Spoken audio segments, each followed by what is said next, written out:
أشهد أن لا إله إلا الله وحده لا شريك له وأشهد أن محمدا عبده ورسوله أما بعد فأعوذ بالله من الشيطان الرجيم بسم الله الرحمن الرحيم الحمد لله رب العالمين الرحمن الرحيم مالك يوم الدين إياك نعبد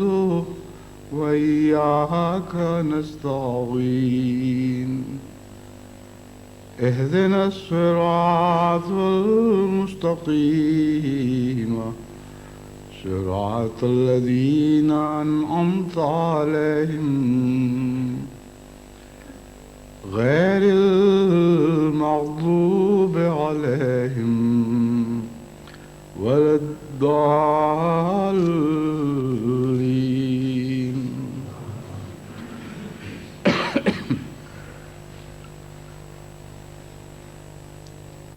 اسلام کی تاریخ بہت سی خوفناک غداریوں سے داغدار ہے، اور اگر آپ حضرت اقدس محمد مصطفیٰ صلی اللہ علیہ وآلہ وسلم کے دور کے ابتدائی حصے کو چھوڑ کر، جس میں خلفائے راشدین کا دور اور کچھ بعد کا عرصہ شامل ہے، باقی تاریخ کا مطالعہ کریں تو آپ کو معلوم ہوگا کہ ہمیشہ مسلمانوں کو نقصان پہنچانے کے لیے مسلمانوں ہی سے کچھ غدار حاصل کیے گئے ہیں، اور کبھی بھی اس کے بغیر ملت اسلامیہ کو نقصان نہیں پہنچایا جا سکا۔ اس تاریخ پر نظر ڈالیں تو غداریوں کی تاریخ میں موجودہ جنگ سیاہ ترین حروف میں لکھے جانے کے لائق ہے، کیونکہ آج تک کبھی اتنی اسلامی مملکتوں نے مل کر ملت اسلامیہ کے مفاد کے خلاف ایسی ہولناک سازش نہیں کی یا سازش میں شریک نہیں ہوئے۔ بس یہ جو موجودہ جنگ ہے، اس کو اس دور میں آج کے مبصرین ان مسلمان ممالک کو پاگل بنانے کے لیے جو ان کے ساتھ شامل ہوئے جو کچھ چاہیں کہیں، لیکن کل مغربی دنیا کے محققین اور مورخین بھی یہی بات کہیں گے جو میں آج کہہ رہا ہوں، کہ ان مسلمان ممالک نے اسلامی مفاد کے ساتھ حد سے زیادہ غداری کی، اور اسلام دشمن طاقتوں کے ساتھ مل کر ایک ایسی ابھرتی ہوئی اسلامی مملکت کو تباہ کیا، اور اس طرح ظلم کے ساتھ ملیامیٹ کرنے کی کوشش کی۔ ابھی تک تو ہم یہی کہہ سکتے ہیں کوشش کی، اللہ بہتر جانتا ہے کل کو کیا نتیجہ نکلے گا، لیکن اگر خدا نہ خواستہ یہ اس کوشش میں کامیاب ہو گئے تو کل کا مورخ یہی بات لکھے گا کہ جب انہوں نے کوشش کی تو یہ مسلمان ممالک پوری طرح اسلام کے دشمنوں کے ساتھ مل کر اسلامی مملکت کو، ایک عظیم اسلامی مملکت کو تباہ کرنے کے لیے شامل ہوئے، اور ذرہ بھر بھی عدل یا رحم یا انصاف سے، عدل یا رحم سے کام نہیں لیا، اور ذرہ بھر بھی قومی حمیت کا مظاہرہ نہیں کیا۔ اس ضمن میں کچھ ممالک تو ایسے تھے جن سے مجھے یہی توقع تھی، یہی احتمال تھا ان کے متعلق کہ ایسا ہی کریں گے، جن میں ایک سعودی عرب ہے اور ایک ایجپٹ۔ ایجپٹ اس لیے کہ ایجپٹ پہلے ہی عالمی دباؤ کے نیچے آ کر اور کچھ اپنا علاقہ واپس لینے کی خاطر اسرائیل کے ساتھ معاہدوں میں جکڑا جا چکا ہے، اور اس وقت مغربی طاقتیں کلیتاً مصر کو اپنا حصہ سمجھتی ہیں۔ دوسرے سعودی عربیہ، جس کی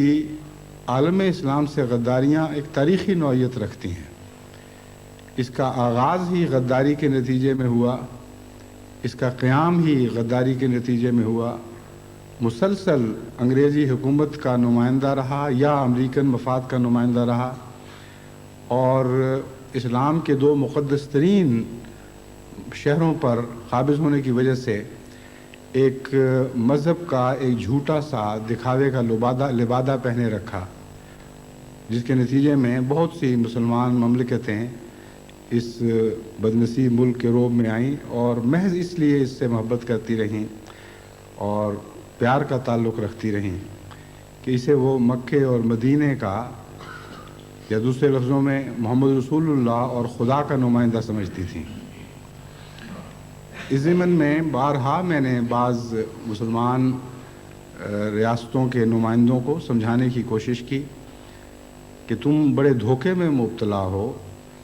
میں سعودی عرب کی تاریخ کو اچھی طرح جانتا ہوں، وہابیت کی تاریخ سے خوب واقف ہوں۔ تم یہ سمجھتے ہو کہ مکے اور مدینے کے مناروں سے جو آوازیں بلند ہوتی ہیں یہ اللہ اور رسول کی آوازیں ہیں، لیکن امر واقعہ یہ ہے کہ ان مناروں پر صرف لاؤڈ سپیکر لگے ہوئے ہیں اور مائکرو فون واشنگٹن میں ہیں، اور ان مائکرو فونز پر بولنے والا اسرائیل ہے، کیونکہ یہ ایک واضح حقیقت ہے، کسی لمبی چوڑی دلیل کی ضرورت نہیں۔ کوئی انسان جو موجودہ حالات کا ذرا سا بھی علم رکھتا ہے یہ دو ٹوک بات خوب جانتا ہے کہ سعودی عرب کلیتاً امریکہ کے قبضہ قدرت میں ہے، اور امریکہ کلیتاً اسرائیلی اقتدار میں داخل ہو چکا ہے اور اسرائیلی اقتدار کو عملاً اپنی پالیسیز میں قبول کر چکا ہے۔ یہ ظاہری صورت ہے جو نظر آتے ہوئے بھی مسلمان ممالک کی صورت سے اندھے رہے۔ اس کی ایک وجہ یہ بھی تھی کہ جماعت احمدیہ کو انتہائی جھوٹے اور غلیظ پروپیگنڈے کا نشانہ بنایا گیا کہ جماعت احمدیہ انگریز کی ایجنٹ ہے۔ اس لیے جب مسلمان ممالک کے نمائندے ہم سے یہ بات سنتے تھے تو وہ سمجھتے تھے شاید اپنے گلے سے بلا ٹال کر سعودی عرب پر پھینکتے ہیں اور اپنے انتقام لے رہے ہیں، ورنہ اس میں کوئی حقیقت نہیں۔ اب دنیا کے سامنے یہ بات کھل کر آ چکی ہے، اور وہ سارے مولوی بھی جو ان سے پیسے لے کر، ان کا کھا کر احمدیوں کو کبھی یہودیوں کے ایجنٹ قرار دیتے تھے، کبھی انگریزوں کا ایجنٹ قرار دیتے تھے، کھلے بندوں اب اس سعودی حکومت کے سربراہوں اور سارے وہ جو ان کے ساتھ شامل ہیں وہابی علماء کو، سب کو ملا کر یہودی ایجنٹ اور مغربی ایجنٹ قرار دے رہے ہیں،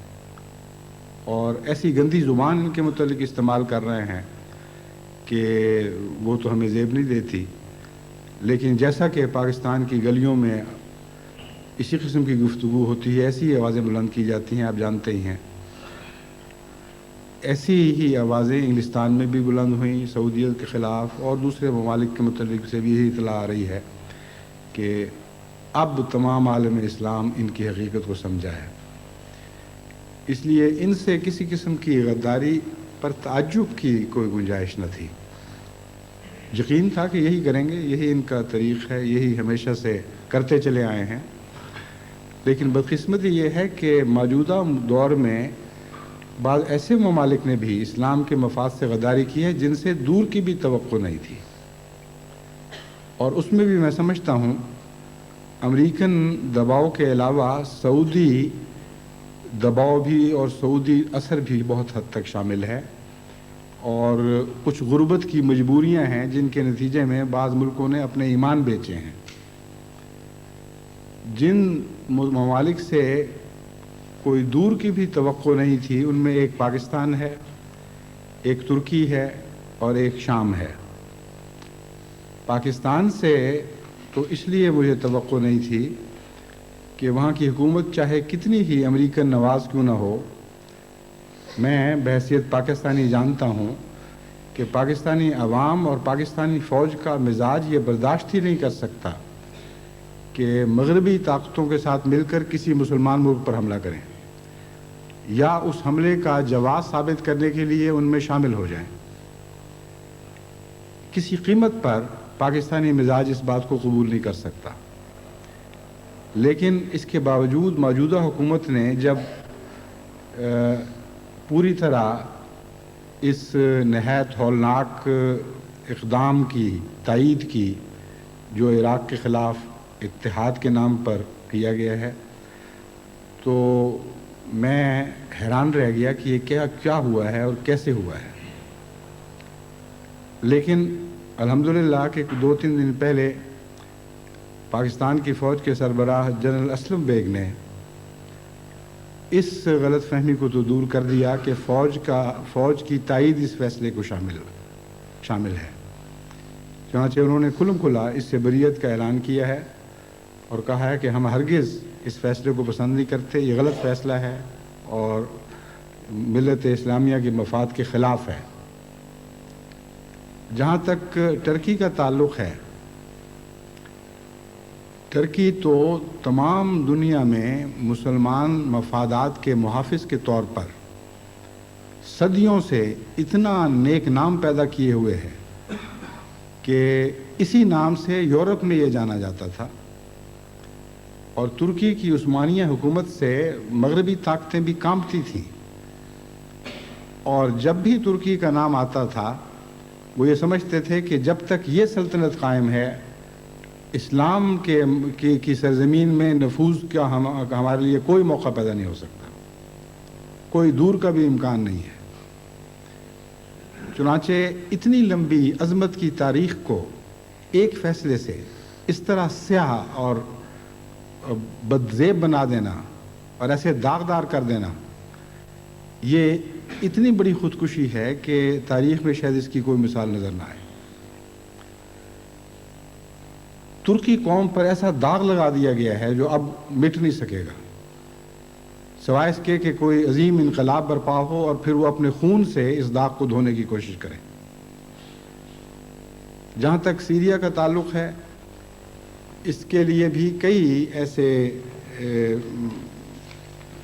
ایسی وجوہات تھیں جن کی بنا پر مجھے سیریا سے یعنی شام سے یہ توقع نہیں تھی. ایک تو حافظ الاسد کا اپنا علاقہ گولان ہائٹس کا اسرائیل نے ہتھیایا ہوا ہے، اور بڑی دیر سے ان کی اسرائیل سے مخاصمت اور لڑائی چلی آ رہی ہے. اور اس تاریخی دور میں جب سے اسرائیل کا قیام ہوا ہے، سیریا نے اسرائیل کی مخالفت میں بڑی قربانیاں پیش کی ہیں اور اپنے علاقے بھی گنوائے، لیکن اپنے موقف کو تبدیل نہیں کیا. اس کے علاوہ جو تصویر صدام کی آج مغربی قومیں کھینچ رہی ہیں، اس سے بہت زیادہ بھیانک اور بدصورت تصویر صدر حافظ الاسد کی انہی قوموں نے کھینچ رکھی تھی اور اب تک وہی قائم ہے. اس لیے بھی میں نہیں سوچ سکتا تھا کہ جب مغربی قومیں ایک طرف صدر صدام کو گندی گالیاں دیں گی اور اس کی کردار کشی کر رہی ہوں گی، تو صدر حافظ الاسد کس طرح یہ سمجھیں گے کہ میں اس سے بچ کر ان کے ساتھ گلے مل سکتا ہوں. لیکن ان کو میں نے اکٹھے، یعنی صدر بش کو اور صدر حافظ الاسد کو اکٹھے ایک صوفے پر بیٹھے دوستانہ باتیں کرتے ہوئے ٹیلی ویژن پر دیکھا، اور ان کی پالیسی کو یکسر اس طرح بدلتے دیکھا ہے کہ عقل گنگ رہ جاتی ہے، کچھ سمجھ نہیں آتی، انسان سچ در رہ جاتا ہے کہ یہ کیا واقعہ ہوا ہے. ایران سے مجھے نہ توقع تھی، نہ ہے، نہ ہوگی، کیونکہ ایران کے متعلق پہلے بھی میں بارہا یہ کھلم کھلا اقرار کر چکا ہوں کہ مذہبی عقائد سے اختلاف کے باوجود ایرانی قوم اسلام کے معاملے میں منافقت نہیں کرتی، سچی عاشق ہے اسلام کی. ان کا اسلام کا تصور غلط ہو سکتا ہے، یہ تو ہو سکتا ہے کہ شیعہ میں بعض ایسے عقائد کے قائل ہوں جن سے ہم اتفاق نہیں کرتے. یہ بھی ہو سکتا ہے کہ اسلام کے تصور میں، جہاں تک اسلام کے دنیاوی یعنی سیاست کا تصور ہے، ان کے تصور میں، ان کے خیال میں بہت سی غلطیاں ہوں. یعنی اسلام کے سیاسی تصور میں ان کے خیال میں غلطیاں ہوں، اور ہیں میرے نزدیک. لیکن جان بوجھ کر اسلام سے غداری کریں، یہ ایرانی قوم سے ممکن نہیں ہے.